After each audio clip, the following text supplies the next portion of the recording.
Hello, hello. Here's another in the long informal series of playing with little AI tools. Recently, OpenAI put out a new version of GPT, ChatGPT. I'm not quite sure if this is using the much rumored GPT-4 in some capacity. I don't think it's like a full GPT-4 project, but it has been tailored in a way that makes it a lot more like coherent and consistent than GPT-3 on its own had been. I've seen a lot of examples on Twitter of it answering questions with like a lot more like nuance and understanding, and not just kind of like falling for generating plausible follow-ups to any kind of nonsense given to it. Like, for example, before, if you ask GP3 a nonsense question like, when did Abraham Lincoln land on the moon? It would very confidently say, Abraham Lincoln landed on the moon in 2012 and had a bowl of soup. But this new chat GPT would say, I can't answer this question because Abraham Lincoln never landed on the moon. The first moon landing was in 1967 and Abraham Lincoln died in whatever. So it's very interesting. The other thing that it's apparently quite good at is writing Seinfeld episodes, which is what we're going to be playing with today. The comedy isn't quite there, and the actual like depth of subject matter isn't quite there, but there's something to it. And as one of the preeminent Seinfeld scholars of today or any day, by my own estimation, I think I'm in a real position to kind of judge its output based on how well would this work as an actual Seinfeld episode. People have made sport of coming up with Seinfeld premises or Seinfeld scripts, often trying to speculate on how the characters would approach some social phenomenon in the modern era. And most of them are terrible. People are, by and large, really bad at actually capturing what makes Seinfeld good. I'm not even going to say that I personally am good, because I think it's really, really hard. But I am at least good at judging what makes it good or bad, and kind of breaking down how Seinfeld ought to operate. So we're going to model our work after this prompt. Write the complete script of a scene from Seinfeld in which, and then we have our topic, and then this include frequent jokes and indicate audience. Laughter, I think, is really important, because seeing it try to make jokes is fantastic. It is just so curious, so bizarre and quirky. And then seeing as well where it thinks it's made a joke and indicates that the audience is laughing is also just like, I don't know, man. We're seeing experiences here that are just so far beyond what people would have thought possible and just human experience. Okay, let's dive in. First, I just want to see what it'll do without any sort of prompting.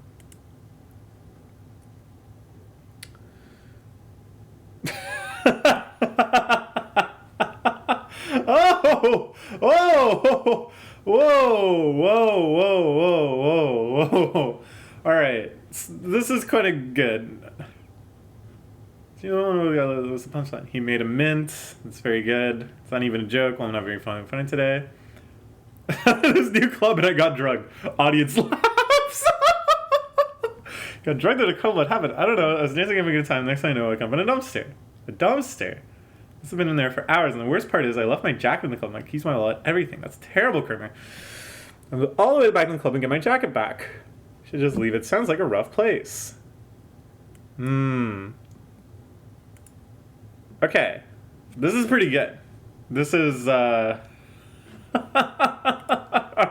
just fantastic. All right, let's start modifying it now. Let's see how it handles different scenarios. This one is close, okay? The premise of Kramer coming in and trying to tell Jerry a lame joke, that's pretty on brand. I think in Seinfeld, normally they would dive into this some more. You'd go, come on, Jerry, that's a classic. This is like way out of line, especially that the audience laughs at it. But I think this setup wherein something, I'm going to say wacky, because I think the AI thinks this is wacky, but of course it's horrifying. But something wacky happens to Kramer. He comes in and explains to Jerry. He goes through his problems. Jerry's a little dismissive. I think here, if Jerry was delivering this line, he'd go, oh, that's a shame. Like, it's a little too human. Jerry's reacting too much like a human. But this basic setup where Kramer starts his B plot by coming in and complaining to Jerry, and Jerry goes, well, I don't know what you're going to do. And then we catch up with what he does a few scenes later. It makes a lot of sense. So they're writing something that actually feels like a scene from a larger sitcom instead of just like one self-contained thing that couldn't really be expanded on. Which the famous Irish author James Joyce appears as a guest star. Let's give it a try.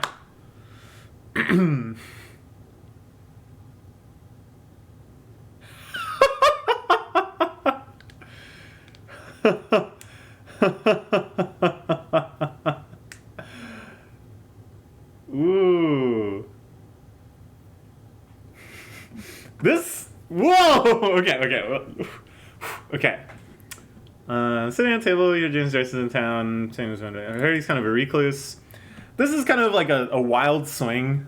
James Joyce is not a recluse. He was definitely very social throughout his entire life. Had a wide circle of friends. But it is totally feasible that George and Kramer like don't know that. But the fact that he's hitting the bars and pubs every night, that is very much in line with James Joyce. This is showing like a really good recognition of what the author was actually like. This is hilarious. Let's go check it out. They go to the pub. This is all just like very cohesive. This is like very generic. Slurring his words. He's drinking Guinness. Very good. Irish. I'm on a book tour. I've just finished my latest masterpiece, Finnegan's Wake. That is, of course, the book he actually did right after Ulysses. Very good. It is, in fact, one of his most complex work. Hands down his most complex work. It's probably the most complex works of English literature. It's a difficult read, but well worth it. George speaking nervously here of Mr. Joyce. This is perfectly in line. The word Molly and Ulysses. Molly is a slang term for women's genitals, George.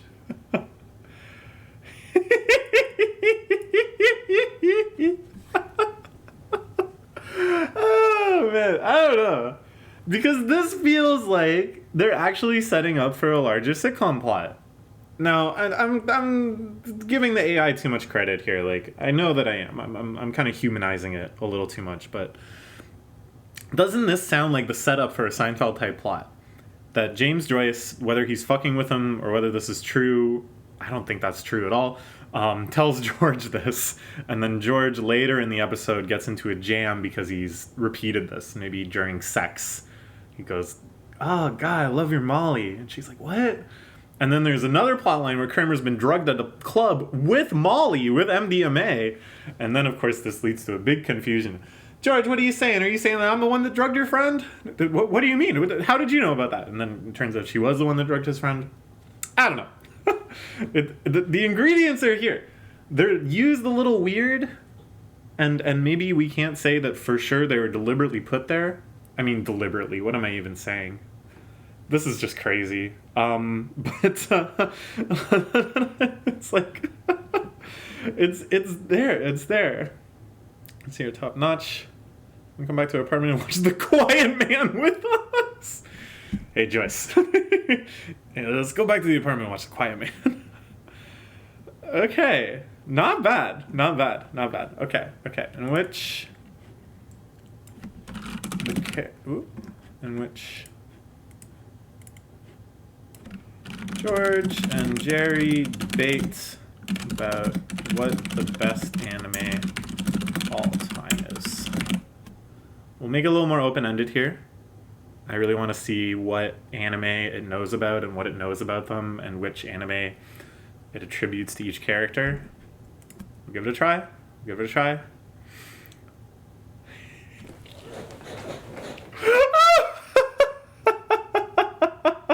Hey, this is great. This is great. Oh man, this is great. Yeah, I watched a little bit of Dragon Ball Z back in the day. That's pretty basic, George. I'm talking about the real stuff. That's like stiff, the writing. It doesn't really have a whole lot of like flavor to it, but it's very like competent, and it knows like the rhythms of comedy. And then like look, talking about the real stuff. Cowboy Bebop, Ghost in the Shell, Evangelion. That's like the three. It came up with the correct three that someone who is being elitist about their anime taste would say. And George going, Neon what? Evangelion. It's a classic. I've never even heard of that. That's because you're not a real anime fan, George. It's pretty good. It's pretty good. It's like 40% of the way there. And I'm going to say that's about as good as the Seinfeld scripts I see on Twitter or on Reddit or something. It's about equally good. And that the dialogue's like not really quite there, and it's not really funny. But the difference is an AI generated this in like 12 seconds instead of a real human being wasting their time trying to figure out how to make something funny like Seinfeld. This is amazing. This little exchange here. Classic for 8-year-olds, maybe. This is great. This is, again, very much like an anime elitist will go, because I'm literally this person. Oh, well, you know, you got to respect the classics, Cowboy Bebop, Evangelion, Ghost in the Shell, but, you know, I can't deny it. My favorite is still One Piece. Then a Pirates seems this ultimate treasure. Pirates, that sounds stupid. Actually, well-written and exciting series. Which are the true classics.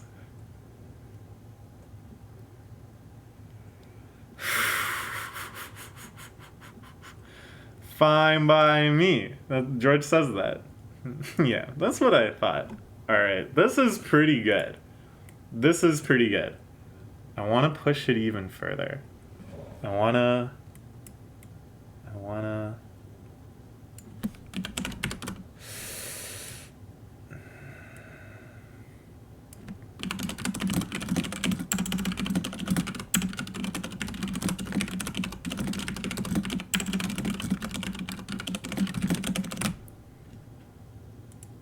Miku? Do you know about Miku? Have you heard of Hatsune Miku? Let's have fun with Miku. Sarcastically?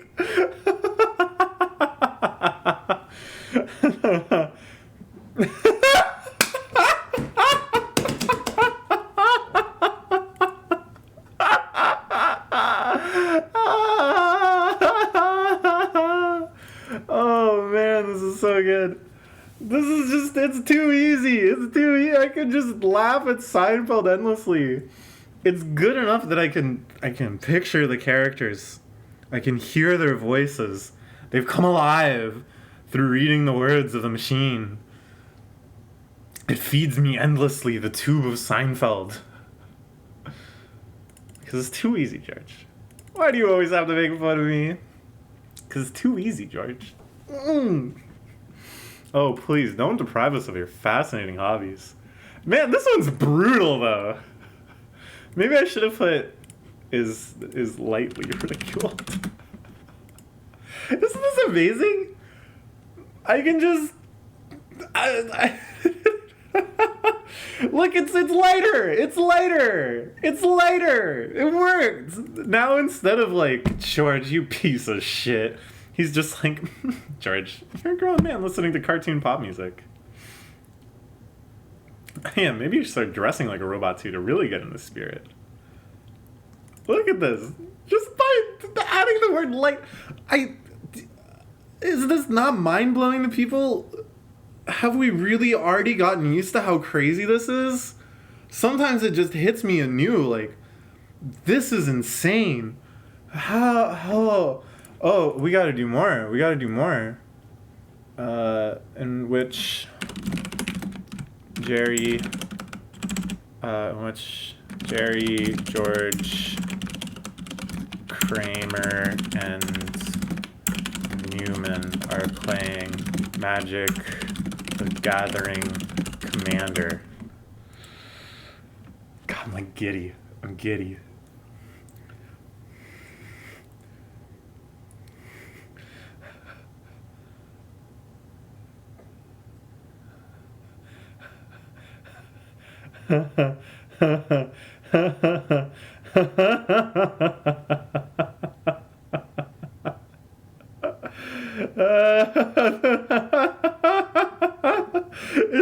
This one's like the worst in terms of how generic it is. It's like shifted all of its points into just really understanding the rules of Magic. I'm glad I'm not on your side, Jerry. You're a ruthless opponent. Like, that doesn't quite make sense, but whatever.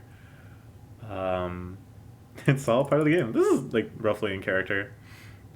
This does kind of sound like something Newman would say. I'm glad I'm not on your side, Jerry. Forgive my terrible impersonations of the characters. I'm not good at doing voices. Oh, Jerry, I'm glad I'm not on your side. That doesn't even make any sense. I like that they're all attacking George. And then it knows that George is always getting attacked.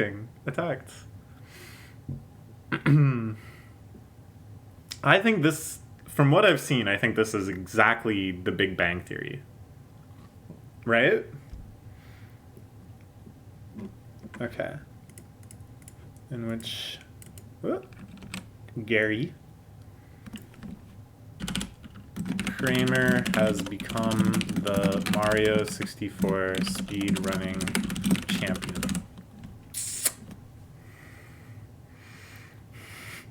Hey, did you guys hear the news? Kramer's the Mario 64 speedrunning champion.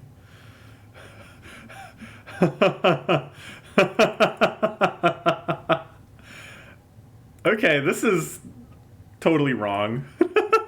but the dialogue is not bad here. It's not a waste, George. It's a skill. And now I'm the fastest Mario player in the world.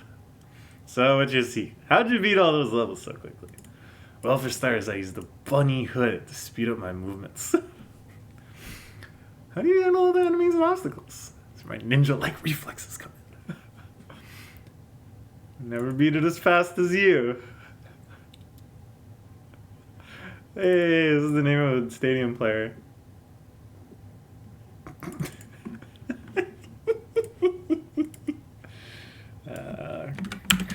Kramer, Jerry are playing Super Smash Bros. Melee at a very high level. If it says Wave Dash, I'm gonna run around for hours. Nah, it doesn't know that much. It's okay. That's okay.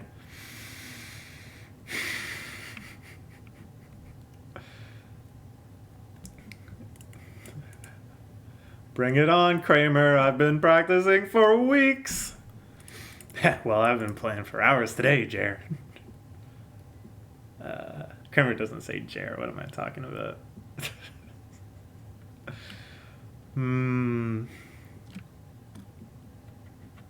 To audience applause. Okay. I'm trapped in thinking about video games now. One more video game one. In which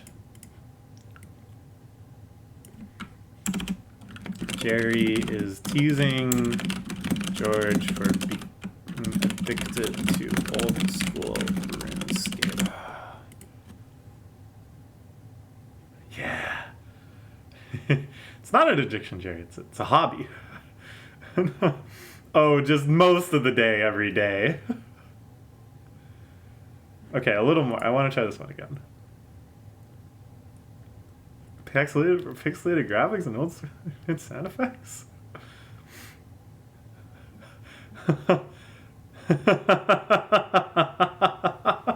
Actually, yes. I've never seen you so invested in something before. Yeah, well, I guess there's a first time for everything. You can't escape from old school RuneScape. Is that a joke that it has the word escape in it? No. Could it be? Could it be for real? No. No. No. No. No, no, no. Really? Do you think? Oh, man. Okay, okay. This is absolutely crazy. What else do we got? In which Jerry has adopted Garfield, the cat from the cartoon strip Garfield.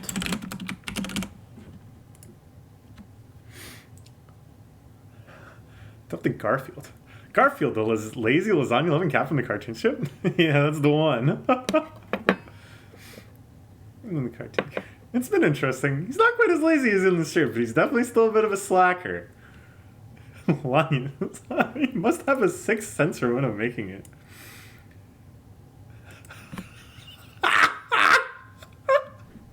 And hey, at least I don't have to worry about him getting fat. That's already covered. Oh my lord. Whew. Oh, I'm getting weary.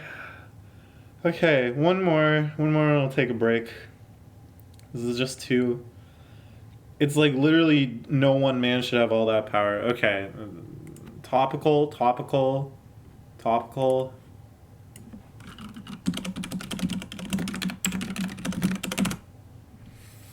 Because Kanye West does love Seinfeld. In his saner days, in those precious memories, he's talked much about his love for Seinfeld. He even wanted to make a Curb Your Enthusiasm style show where he played himself and was constantly getting into cringeworthy jams. What could have been, man? What could have been?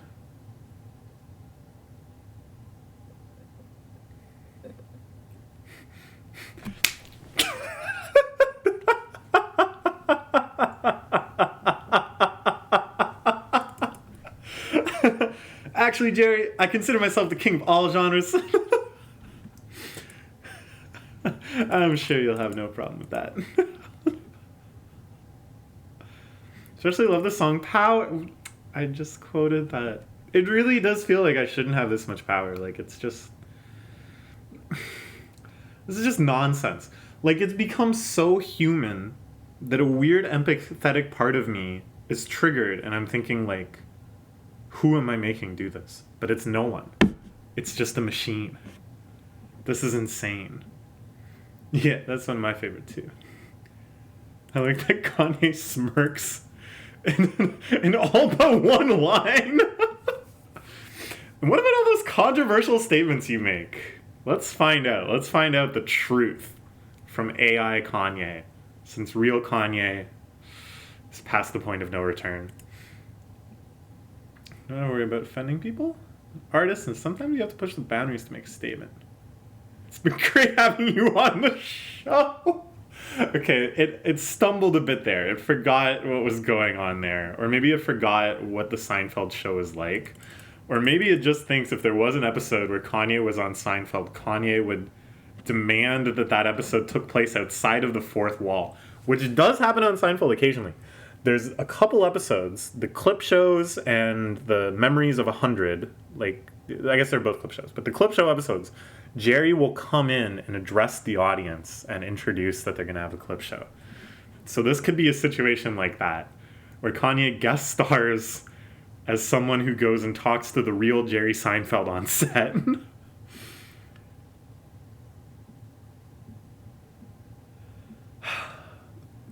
Oh, there's Kanye West, everyone. What a character. This is too crazy, man. This is too crazy. Okay. We'll plunge back in with this eventually. I had a lot of fun with it. Let me know in the comments what kind of stuff you've been making, if you've been playing with this, what kind of format you think I should try. Because, like, this would be one thing if it was, like, write a Seinfeld script.ai, I would be like, wow. But it can do anything. Where were the 1984, so 74, whatever, held?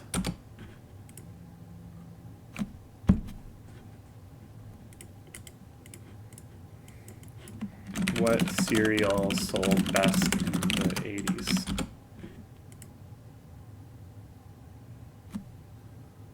This is insane. This is just insane. Okay. Goodbye for now.